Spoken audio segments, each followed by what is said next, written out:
and welcome back to the first episode of Dissecting Horror. I'm your host, Ben, and today we're going to be finishing up our dissection of 1980's The Shining, directed by Stanley Kubrick. I know you're all eager to get into the video, so I'll try and make this quick.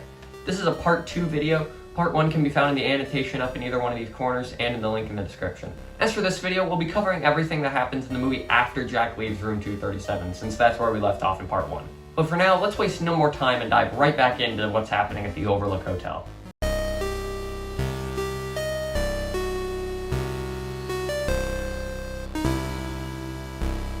Halloran tries to call the hotel to make sure everything's okay, but can't reach them because the phone lines are down.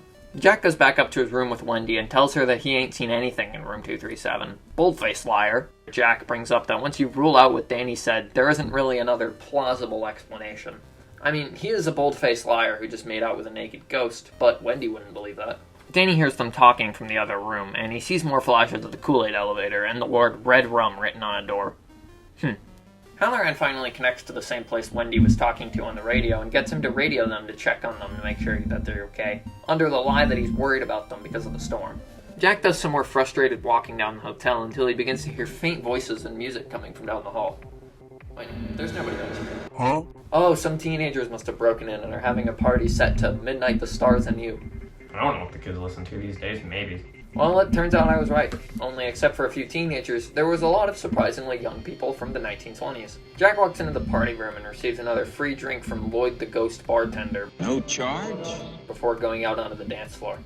Maybe he's trying to find his second wife from room 237, but before she got all decayed. His moves are so good that he attracts a whole load of alcohol on his jacket.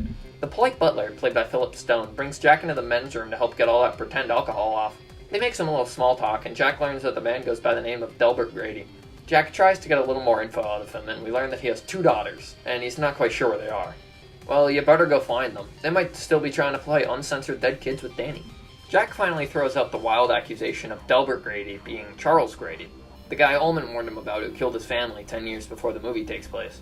Them going by 2 different names has been yet another subject of some conspiracy theories, which I'll leave a link to in the description. My predecessor in this job hired a man named Charles Grady as the winter caretaker.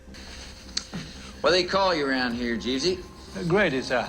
Delbert Grady. After Jack finally just lays the facts down with Grady, the tone of the conversation totally changes. I'm sorry to differ with you, sir, but you are the caretaker. You've always been the caretaker. I should know, sir. I've always been here. Those are perhaps the most confusing lines in the entire movie, and are probably the primary reason nobody has been able to solve this movie in the 43 years it's been out. You are the caretaker. You've always been the caretaker. I should know, sir. I've always been here. Like, what does that mean? Grady then goes on to tell Jack how Danny is trying to bring Halloran to the hotel. Only he certainly doesn't call Halloran by his name. I guess you'll just have to go watch it yourself. They have a little back and forth about how great the Shining ability is, even though Jack doesn't have it. And then Jack ends up going on the same rant about Wendy as he did to Lloyd. It's his mother. She interferes. This time, though, Grady decides to give him some advice. Perhaps they need a good talking to. Yeah, talking to them is the way to go. And by talking to them, you mean what? Chop them up with an axe. Good idea. Noted. One thing I really love about this scene, on top of the already unsettling dialogue, is how Kubrick manages to break one of the most commonly obeyed unwritten rules of filmmaking when filming this scene. In filmmaking, there's this rule called the 180-degree rule. Here, I'll try my best to explain it.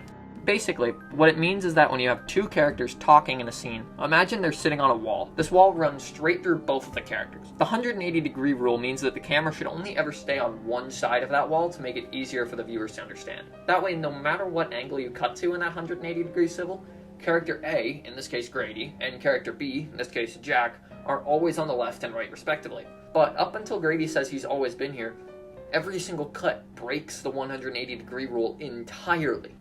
There's only 4 cuts in this entire scene, but I think that this is some type of symbolism to show that Grady and Jack are basically the same, or interchangeable. Caretaker to caretaker, murderer to murderer. Grady talking to Grady to the future, Jack talking to Jack to the future. Jack to the Future, great Scott, that's what I'm going to name my time travel movie. And to pay homage to Danny, I'm going to name one of the main characters Doc. Whatever it may mean, I thought this is something really cool worth pointing out, as this is one of the few cases where breaking the rule actually results in a better scene. After his little conversation in the bathroom, Jack hears the radio trying to call the hotel per Halloran's request. Jack, however, isn't interested in talking to them, so he corrects the radio and makes sure that nobody else can contact the outside world. However, I don't think that's going to be enough to stop Halloran, since he's already on a flight out to Colorado to go check up on Danny. Or scold him for entering room 237, one or the other. And he hears on his car radio that they're planning on shutting down basically everything if the snow keeps up. Wendy paces around her room, plotting her and Danny's escape from the hotel. Her train of thought, however, is interrupted by Danny having a little fuss. Just like how Jack desperately needed a glass of beer, Danny was missing his red rum. Wendy tries to wake Danny up, but it seems like Tony has a foothold on him. Danny can't wake up, Mrs. Torrance. This is a really short scene that I forgot to write into the script, so I'm writing this later than the rest of the script. But the score in this scene elevates it to new heights, and the lighting casting Harsh Shadows does a great job making the characters, more so Danny, quite literally in the spotlight. Back at the hotel, Wendy, now sporting a baseball bat, is looking for Jack after he stormed off earlier. And when she realizes he's not around, she gets a chance to read some of his work that he spent so much time on. Oh, well, it's interesting. Kind of unfortunate though. If Jack were to have just written down what was happening to him instead of writing the same sentence over and over again, he would have written a pretty successful book. Maybe they would have even made a movie out of it. Jack hears that he might get some feedback, so he emerges out of the shadows to hear what she thinks. I know you're all tired of hearing me talk about this, but oh my god, the score. The score in this movie is fantastic, and it really helps set the mood. Some of my favorite horror movie soundtracks are those where you can't quite tell what's going on, or what you're supposed to feel. This is a prime example of that. Also, on a visual level, this scene is also scary.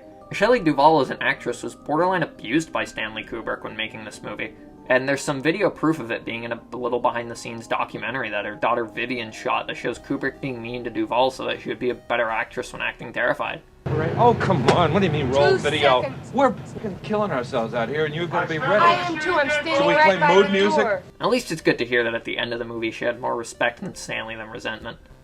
And I find I really respect him and really like him, both as a person and as a director. I mean, I'm amazed. I'll never be one to encourage this when making a movie, but her incredible acting abilities make this scene, and basically the rest of the movie, to be phenomenal. The notes themselves portray just how long Jack has been going crazy for.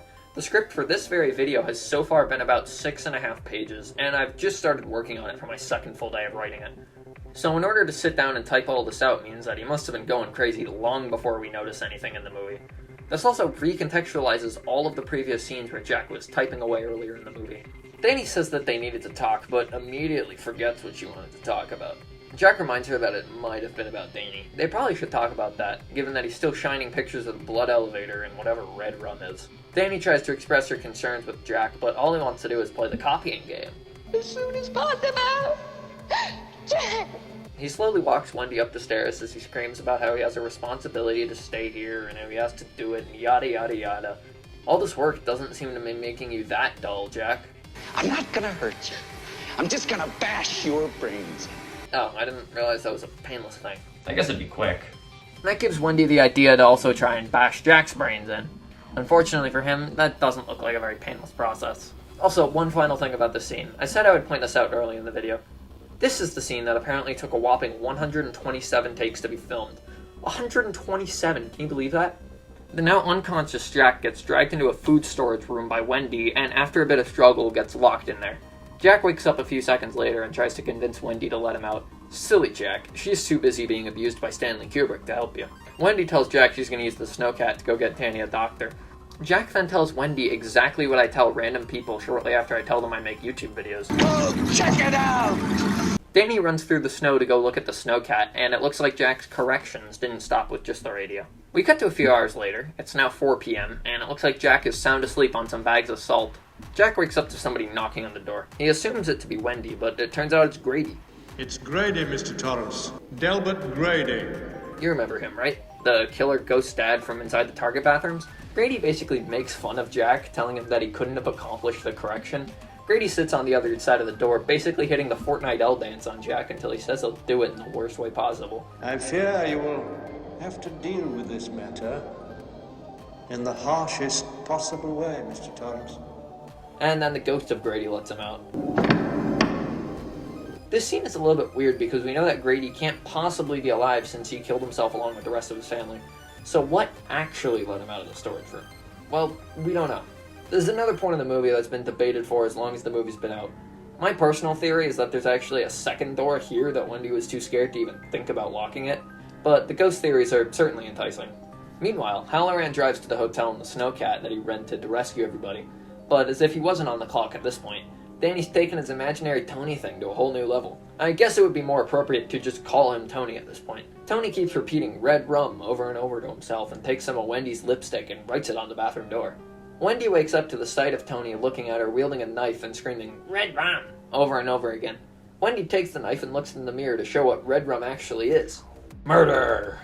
It was at this point in my first viewing that reawakened this old forgotten memory of mine that someone in my second grade class went around saying that red rum was murder backwards. So that means that somebody I know watched this movie when they were 7 years old. Honestly, props to you. I'd imagine we scared our teacher half to death though.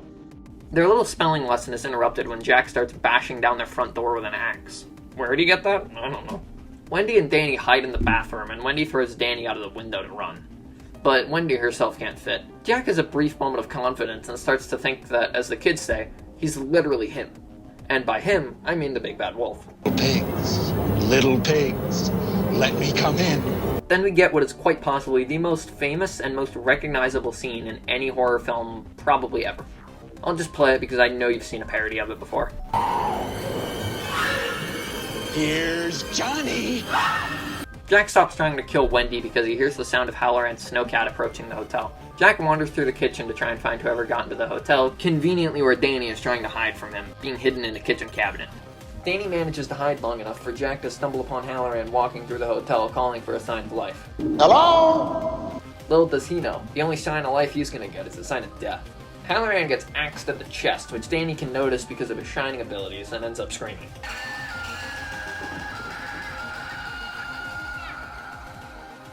Letting Jack know exactly where he is. What is this kid thinking? Danny tries to sneak out of his cupboard and run away, but not before Jack is able to notice him. Wendy, meanwhile, runs through the rest of the hotel trying to find Danny, but after nearly 2 hours of runtime, somebody else other than Jack starts to hallucinate. Sorry that you have to see this, but here's what she sees.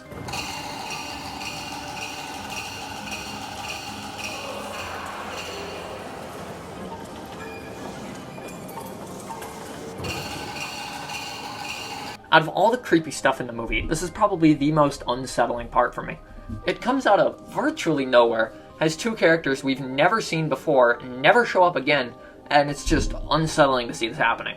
I've seen one theory on the internet about what this means, but it's kind of gross, so I've left it on the screen if you want to pause and read a summed up version, and I've left the original video I saw in the description if you want to check it out, but just know this theory is pretty graphic. Jack ends up going outside to hunt down Danny, who ends up running into the hedge maze to try and escape Jack. Jack tries to outsmart Danny by just following in the footsteps he made in the snow. Wendy finds the dead Halloran in the hotel lobby, which, might I add, is exclusive to the movie. Halloran actually survives at the end of the book.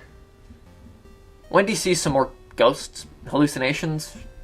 She sees more things at the hotel. Danny ends up being able to hit Jack with the ultimate skill issue and sneak away while already stepping in his footsteps not to make new ones. Jack ends up getting lost in the maze, which allows Wendy and Danny to escape in Halloran's Snowcat. Jack lays down in the maze as we hear the Snowcat flooring it away. We cut to morning with a close-up of Jack being frozen to death in the maze. I've always found this shot in subsequent viewings to look a little silly, but on a first watch this caught me off guard and really surprised me. But perhaps what makes this movie truly unsolvable is the final shot. After the whole main plot of the movie is wrapped up, Kubrick decides to put in one more little clip to keep us all waiting. If you've seen the movie you'll know, but I'll play it anyways. The clip is muted because it plays Midnight the Stars Knew, that song from earlier, which is copyrighted, but I think that makes it eerier.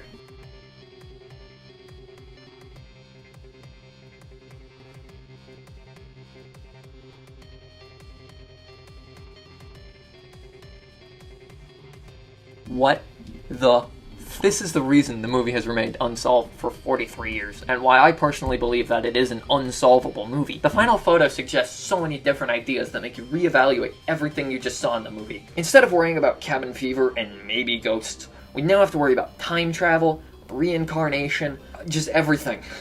And then the movie ends, just like that, opening up the doorway to countless different theories and different interpretations of the movie because of this one shot and never letting us know anymore. One interesting thing I've seen about this final shot comes in the post-production screenplay that I haven't actually seen anybody talk about before. The only version of the screenplay you can find online is a post-production script.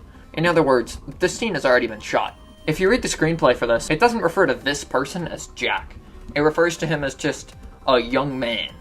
leading me to believe that Jack is only in here for a symbolic reason, and is not actually Jack in the photograph. Now that we know this little piece of information, I feel like nobody's going to be able to fully piece together everything in this movie for a long, long time. Well, that was The Shining. There's a few general aspects of the movie that I found to be particularly scary that weren't limited to specific scenes, so I'll cover the more film-wide aspects now. Starting with something that would obviously stick throughout the whole film, the setting. I talked a little bit about how the movies were all filmed on custom-built sets, but I don't think I've given them enough praise for just how much work the set builders put into this movie. The interiors for the Overlook Hotel were all made based on the Aoki Hotel over in California, yet another hotel we can add to the list of hotels you can call the Shining Hotel. The set builders deliberately went through and made all of the layouts of the hotel illogical, which adds to the eerie factor even when you don't realize it. Before watching this movie, I was just thinking that more horror movies need to be set in the snow, and while the bulk of this film is spent indoors, the ending taking place outside, in a freaking hedge maze of all places, is something I can really appreciate. Well, that wraps up my take on The Shining. I was initially going to add a whole other section to this video where I cover my interpretation of The Shining and what all the threads mean, at least to me, but it's already been a 2-part video, and it's already been like a 12-page script, and I just don't want to add that because it would make the video so much longer, so maybe I'll cover that at a later date. I hope you all enjoyed watching this video. Leave a like on it, and let me know in the comments why you think The Shining is scary. You're also open to suggest movies for me to cover on the show, and I'll get around to them eventually. Subscribe to see more episodes of Dissecting Horror, and so that I can pass NASA and subscribers. As for now, I've been your host, Ben, and I'll see you later. All I thought about is what What? What do you think about? all I thought about is what my mom and my dad was gonna buy me. Gonna buy you? For what? With all that money.